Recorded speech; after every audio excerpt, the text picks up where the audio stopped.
They saw a janitor, a nobody pushing a mop in the corner of the armory. They laughed at her, mocked her silence, and treated her like part of the furniture. But they didn't know that the hands scrubbing their floors had once held the lives of an intramural squad in the balance.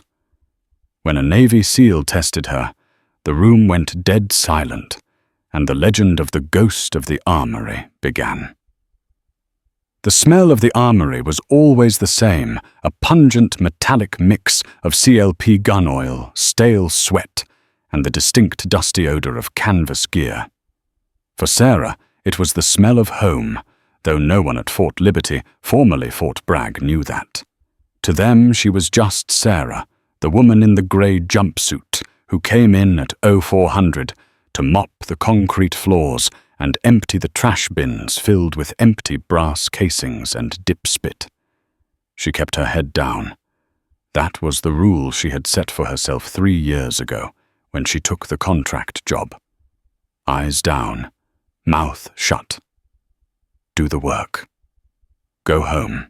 On this humid Tuesday morning, the rifle bay was crowded. A platoon of young, boisterous infantrymen from the 82nd Airborne had just come in from a live fire exercise. They were loud, pumping with adrenaline, and careless. "Hey, watch it, mop lady!" Sarah didn't flinch as a muddy boot slammed down onto the spot she had just scrubbed. She paused, gripping the handle of her mop, her knuckles turning white for a fraction of a second before she relaxed them. The owner of the boot was Private First Class Brad Dunning. He was 21, built like a linebacker, and loud enough for 3 men. He stood with his M4A1 carbine slung lazily over his chest, the muzzle flagging the cleaning bench. "You missed a spot," Dunning sneered, kicking a spent casing toward her foot. "Right there. Make it shine, sweetheart. My boots cost more than your car." His squad mates chuckled. It was the kind of low-grade cruelty that happens when young men are bored and insecure. Sarah didn't look up. She simply moved her bucket, the wheels squeaking on the concrete, and dipped the mop head into the grey water. "Sorry," she whispered, her voice raspy from disuse. "I'll get it." "Yeah, you'll get it." Dunning laughed, turning his back to her to high-five a friend. "Man, why do they even let civilians in here? Takes the edge off." "You know, I'm trying to clean my weapon, and I got Aunt Jemima here clanking around." Sarah squeezed the mop water out. She knew the M4A1 intimately. She could hear from the rattle of Dunning's bolt carrier group that he hadn't lubricated it properly before the exercise. She could tell by the way he let it hang that he didn't respect the weapon. But she said nothing. She was just the help. The atmosphere in the bay changed instantly at 0800. The heavy steel doors at the far end of the bay swung open. The laughter of the infantry platoon died out, replaced by a sudden nervous shuffling. Even Dunning straightened up, pulling his sling tight. Walking through the doors were 4 men. They moved differently than the regular army grunts. They didn't stomp. They glided. Their uniforms were sterile, their beards neatly groomed but non-regulation for the regular army, and on their hips they carried Sig Sauer P-126s. Navy SEALs. They were likely visiting from Dam Neck or Little Creek for joint training. Leading them was a man who looked like he was carved out of granite, Lieutenant Commander Ethan Graves. He didn't look at the soldiers. He looked through them. His eyes scanned the room, checking exits, checking lines of fire, checking threats. It was a habit you never broke. Graves walked to the issuing counter, his team flanking him. The armory officer, a terrified second lieutenant, scrambled to attention. "Commander, we weren't expecting Team 4 until noon." "We finished early," Graves said. His voice was gravel. "We need a workbench to strip and clean before we fly out. Is that a problem?" "No, sir. Take bench 1. Resemblance. Bench 1 was right next to where Sarah was mopping. Dunning and his squad were at bench 2, watching the seals with a mix of awe and jealousy. Sarah tried to make herself smaller, scrubbing a stubborn scuff mark near the wall. She felt Graves's eyes on her. Not the leering look Dunning gave her, but an assessment. A predator checking the wind. Dunning trying to show off for the special operators got loud again. He slammed his upper receiver onto the table. "Stupid piece of junk," he muttered loudly. "Jamming all day. Hey, janitor, bring me a rag. This table is filthy." He snapped his fingers at Sarah. Sarah sighed, dropped her mop, and pulled a clean red rag from her belt. She walked over, keeping her eyes on the floor, and placed it on the table. "Hand it to me. Don't throw it at me," Dunning snapped. He grabbed her wrist. It happened in a blur. Sarah's reflex was instant. She didn't strike him, but she twisted her wrist, a subtle, calculated rotation against the thumb that broke his grip instantly without him realizing how she'd done it. She stepped back. Dunning blinked, confused. He stood up, face reddening. "You got an attitude problem." Graves at the next bench stopped wiping his sidearm. He turned slowly. The room went silent. "Is there a problem here, Private?" Graves asked. His voice wasn't loud, but it carried across the bay like a crack of thunder. Dunning swallowed. "No, sir. Just the civilian staff is being disrespectful, getting in the way of military operations." Graves looked at Dunning. Then he looked at Sarah. He looked at her posture. Her feet were shoulder-width apart. Her hands were empty, but relaxed, not clenched. She wasn't standing like a janitor who was afraid. She was standing like a soldier at ease. Graves's eyes narrowed. He saw the callus on her right index finger. He saw the faint white scar running along her jawline, partially hidden by her hair. "Come here," Graves said to Sarah. Sarah froze. She looked up, meeting the commander's eyes for the first time.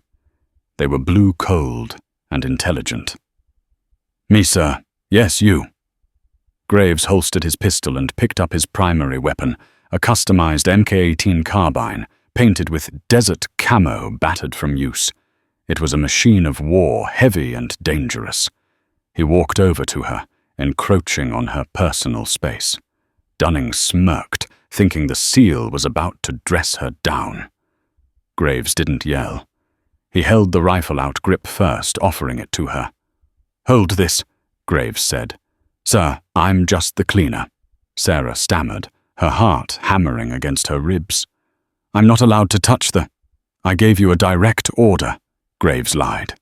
He wasn't her commanding officer, but in that room, he was God. "Take the weapon." Sarah hesitated. Then her training overrode her cover. She reached out. She didn't grab it like a broom. Her right hand found the pistol grip high and tight.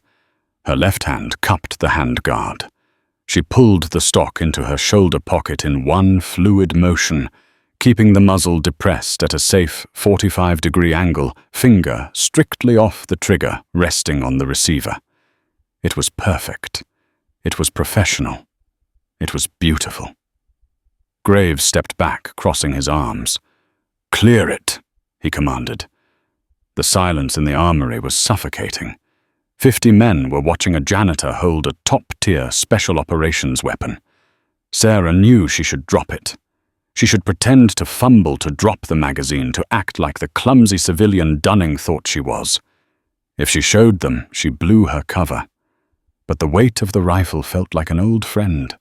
It felt like oxygen. And Dunning's smirk was still burned into her mind. Screw it, she thought. In one sharp motion, Sarah dropped the magazine, catching it with her left hand before it hit the floor and stowing it in her jumpsuit pocket. With the same hand, she racked the charging handle back, locking the bolt to the rear to inspect the chamber. "Clear," she announced. Her voice wasn't raspy anymore. It was commanding. Graves didn't blink. "Strip it! Field strip! Now!" Sarah placed the weapon on the bench. Her hands became a blur. She popped the rear takedown pin, pivoted the upper receiver, pulled the charging handle and bolt carrier group out. She disassembled the bolt, the firing pin, the cam pin, and the retaining pin. She laid them out in perfect order on the mat from left to right. It took her less than 18 seconds. She stood back, wiping her hands on her jumpsuit. She didn't look at Dunning. She looked at Graves. "Weapon is field stripped, Commander," she said. Dunning's mouth was hanging open. The second lieutenant behind the counter had dropped his clipboard. Graves walked up to the bench. He inspected the parts. He picked up the bolt carrier, looking at the carbon buildup. Then he looked at Sarah.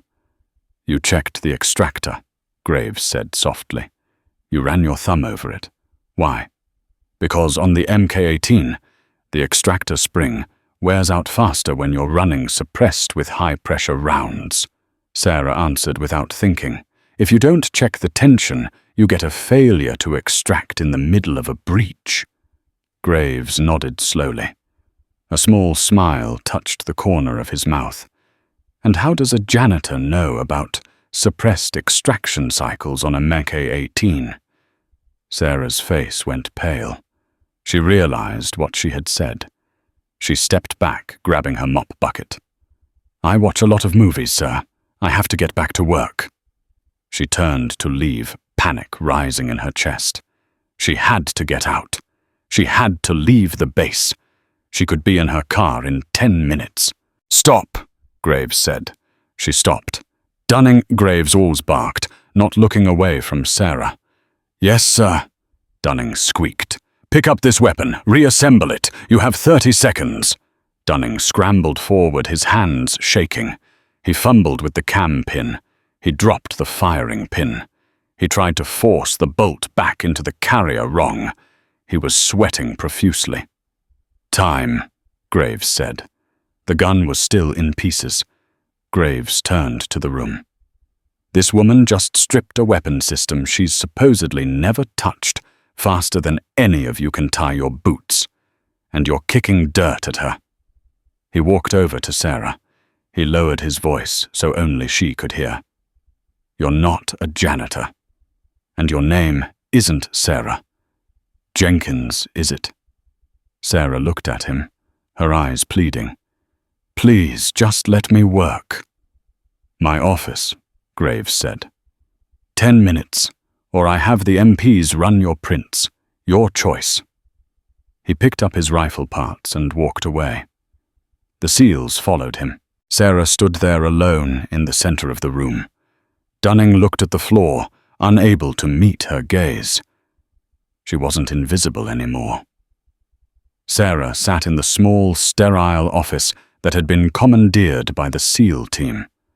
Her hands were trembling slightly, not from fear, but from the adrenaline crash.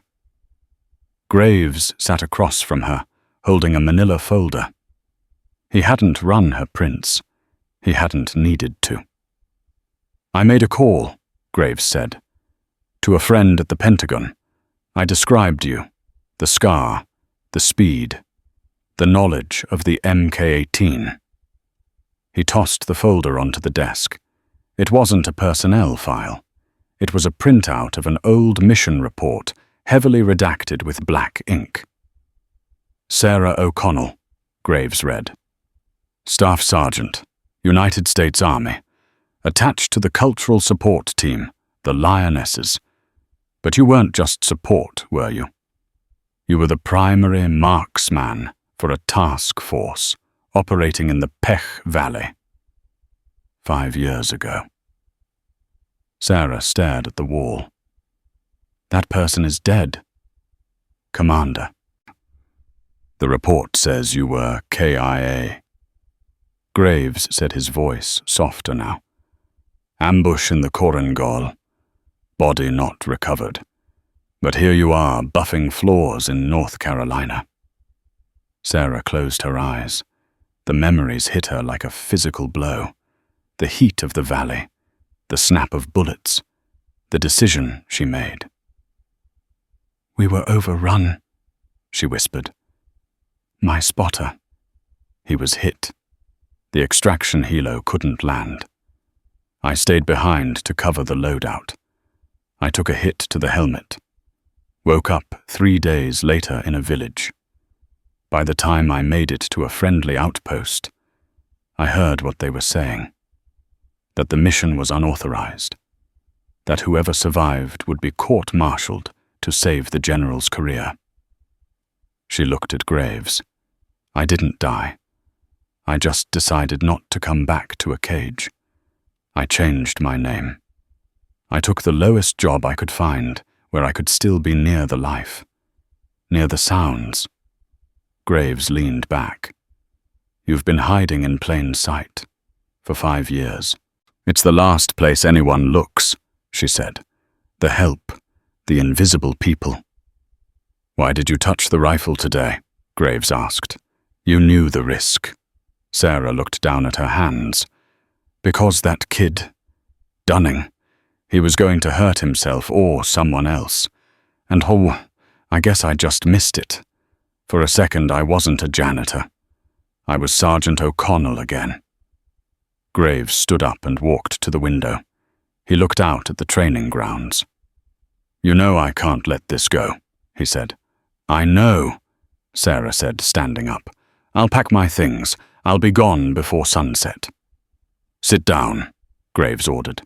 He turned around. "The general who authorized that mission, General Vance?" "Yes. He was forced into early retirement last year. Corruption charges. The truth about the Peck Valley incident came out during the hearings. They know the squad didn't go rogue. They know they were abandoned." Sarah's breath hitched. "What? You're not a fugitive, Sarah.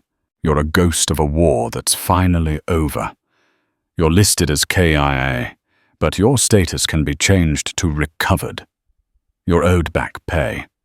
You're owed a pension, and you're owed a hell of a lot of medals." Sarah shook her head. "I don't want the medals. I don't want to scrub floors anymore." Graves smiled. It was a genuine smile this time. "Good. Because I have a problem. My team is heading out for deployment in 3 days, and our primary marksmanship instructor just tore his rotator cuff. I need someone who can teach these new kids how to shoot properly. Someone who knows the mechanics of a failure to extract." He slid the folder toward her. "I can make a call. Get your ID reinstated by tonight. You won't be a janitor. You'll be a civilian contractor. Instructor O'Connell." Sarah looked at the folder. Then she looked at the door where the sounds of the rifle bay drifted in. "What about Dunning?" she asked. "Dunning." Graves laughed. "Dunning is currently scrubbing the latrines with a toothbrush. I told his sergeant that if those toilets aren't spotless by 1800, he's running 5 miles. The next morning, the rifle bay was quiet. The sun slanted through the high windows, illuminating the dust motes dancing in the air. The 82nd Airborne Platoon was lined up for inspection. They were tired, sore, and strangely quiet. PFC Dunning was at the end of the line, smelling faintly of bleach and regret. The doors opened, but it wasn't the janitor with the squeaky bucket. Lieutenant Commander Graves walked in, flanked by the base commander, Colonel Higgins. And walking between them was a woman. She wasn't wearing a grey jumpsuit. She was wearing coyote brown tactical pants, a black polo shirt with the instructor's emblem, and eye protection resting on her forehead. Her hair was tied back in a tight professional bun. Dunning squinted. It took him a moment to recognize her without the mop. His jaw dropped. Colonel Higgins stepped forward. "At ease. Gentlemen, listen up. We have a change in your training schedule today. Your range time will not be conducted by Sergeant Miller. He is on leave." The colonel gestured to the woman. "This is Instructor O'Connell. She comes to us with extensive experience in theater. She will be running the Advanced Carbine course. You will show her the same respect you show me. Is that clear?" "Hooah!" the platoon shouted, though their voices were confused. Graves stepped forward. He looked straight at Dunning. "Instructor O'Connell," Graves said, handing her his custom Mk-18. "The floor is yours." Sarah took the rifle. She didn't look at the floor. She looked at the faces of the young men. She saw fear, curiosity, and respect. She walked down the line, stopping in front of Dunning. He was trembling. "Private Dunning," she said. Her voice was calm, authoritative. "Yes, ma'am. Your stance is too wide. You're off balance. If you take recoil like that, you'll be on your back." She reached out and tapped his boot with her own gently this time. "Tuck your elbow. Lean into it. Treat the weapon like it's part of you, not a piece of junk." Dunning adjusted his stance immediately. "Yes, ma'am." "Thank you, ma'am." Sarah turned to the rest of the platoon. She racked the charging handle of the Mk-18, the sound sharp and crisp in the large room. "All right," she shouted, her voice echoing off the steel rafters. "We're going to start with failure drills, because in the real world things break, and when they break you can't wait for a janitor to clean up your mess. You have to fix it yourself, on the line." As the soldiers scrambled to their positions, Graves stood by the door watching. He gave Sarah a quick salute. She returned it with a nod. She wasn't the ghost in the corner anymore. She was back in the fight, and this time she wasn't hiding from anyone. Sarah thought her life was over, buried under the weight of a mop and bucket. But true skill can't be hidden forever, and sometimes all it takes is one person to recognize your worth, to change your destiny. It reminds us that everyone has a story we don't know, and the person we overlook might be the one we need the most. If you enjoyed this story of redemption and justice, please hit that like button. It really helps the channel grow. Don't forget to subscribe and turn on notifications so you never miss a new story. Share this video with a friend who needs a reminder that it's never too late to start over. Thanks for watching, and see you in the next one.